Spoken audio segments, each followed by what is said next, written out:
Je vous emmène aujourd'hui à la découverte de Grande Canaria, l'une des 8 îles de l'archipel des Canaries située au large du Maroc.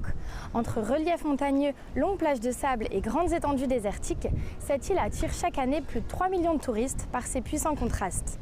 Depuis juillet, cette destination est désormais accessible depuis l'aéroport de l'Île-les-Quins avec 2 vols hebdomadaires opérés par la compagnie Binter.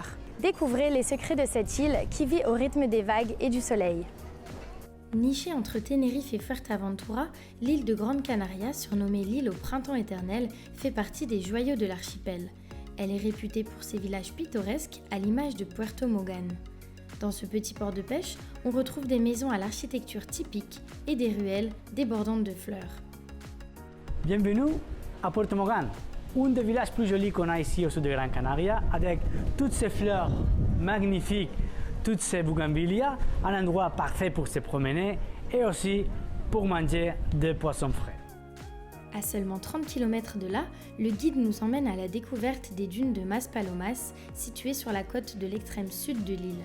Protégé par le gouvernement des Canaries, ce désert est une réserve naturelle de 400 hectares, un paysage à couper le souffle. Les dunes qu'on voit ici sont des dunes absolument naturelles. C'est du sable qui s'est arrivé du Sahara.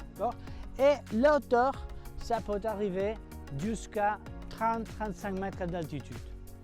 Si le sud de l'île est sec et aride, la partie nord, elle, est beaucoup plus montagneuse et humide. Un climat parfait pour la production de café.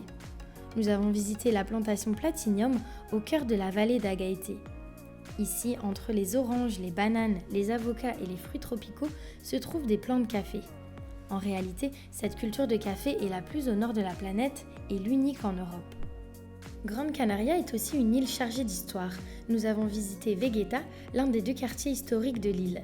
Dans ce quartier médiéval riche en monuments et musées, on retrouve notamment la Casa de Colón, une maison dans laquelle séjourna un certain Christophe Colomb à la fin du XVe siècle, mais aussi la grande cathédrale Santa Ana ou encore le célèbre marché de Vegeta.